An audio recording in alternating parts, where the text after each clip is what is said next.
Welcome to Accounting Made Simple, where numbers make sense and confidence begins. I'm Mr. Samson, and today we're diving back into our accounting topics. Whether you're in grade 10, 11, or 12, you are in the right place. Let's break it down step by step for you. Welcome back on part B of our question 2. We had calculated these entries earlier on. Quick recap, we looked at the low order questions there on 2.1.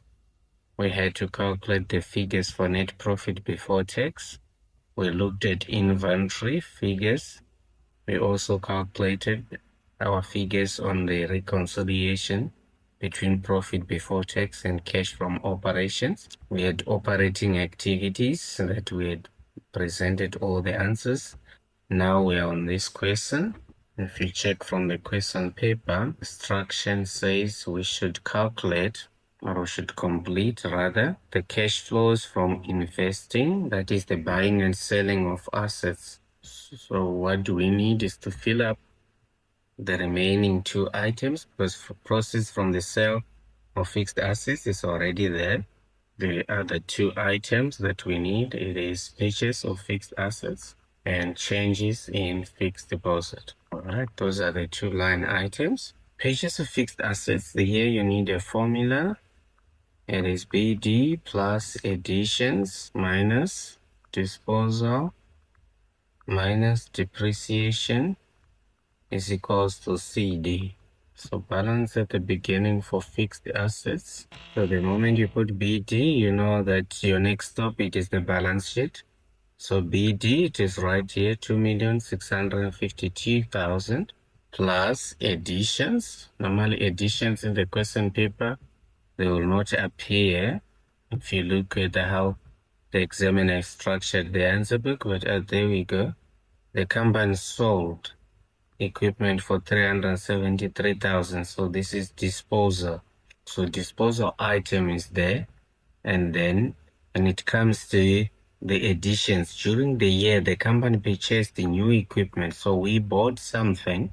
There were additions, but we don't know how much. So it is plus X minus disposal, and that disposal is right here, 373,000 is equals to CD. Our CD figure is then going to be 2,937,000. Right. This formula here, the BD and the CD, those are carrying values. And even disposal, it is disposal at carrying values. So remember here, they'll always say at carrying values. So the BD and CD, those are carrying values. If you come to your disposal, also it is carrying value, but here they are using the word book value, which means carrying value. Now, if you look at the additions, that is your missing amount. You rearrange depending with the way you want. I would normally start with, then change this one to go to the other side. It is plus 373,000. Then subtract 2,652,000. You can still make X subject to the formula in any direction, depending with your level of understanding mathematics and subject of the formula as a topic there. Final amount for fixed assets purchase, that will be 1,003,000. And since you are purchasing, then this one becomes what? An outflow. Changes in fixed deposit, we must look at the balance at the beginning of the year. It's 480,000, right? You take that amount, then you subtract CD, and our CD is 250,000. Right, at this point in time, the idea is simply to get the difference between the two figures. So if you take 480 minus 250, your difference is 230,000. But because you are handling the cash flow statement, you need to make a conclusion on whether this is cash inflow or cash outflow. So we started the year with 480,000 Rand in our fixed deposit account. By the end of the year, we are only left with 250,000 What happened to the difference? It means the business returned the money back to us. So here becomes an inflow because we are receiving the money from the bank. Now you put together these three items so that you can get a total amount for investing activities. The total amount is going to be 400,000. You take this minus this plus this. So it will be 400,000 outflow.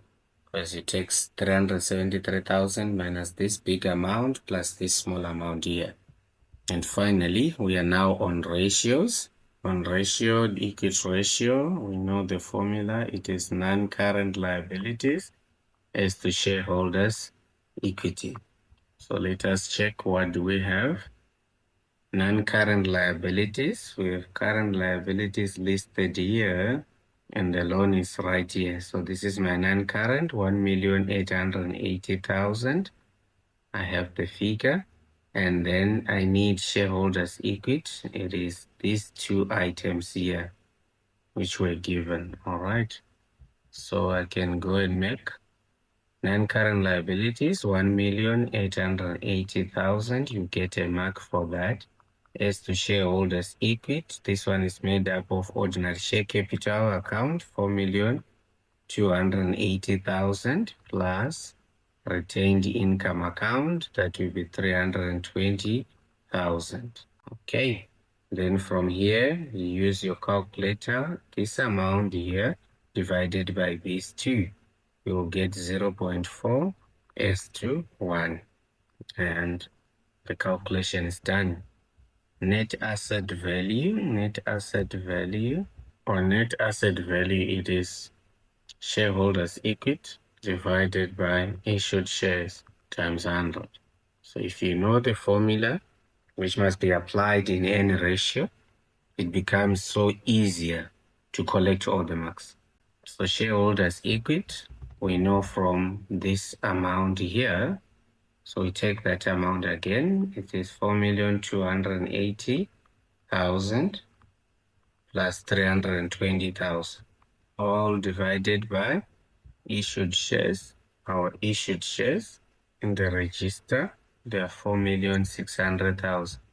So it is divided by 4,600,000 times 100. And this will give us 100 cents. And with this, question 2 is finished. And you have 40 marks. Goodbye.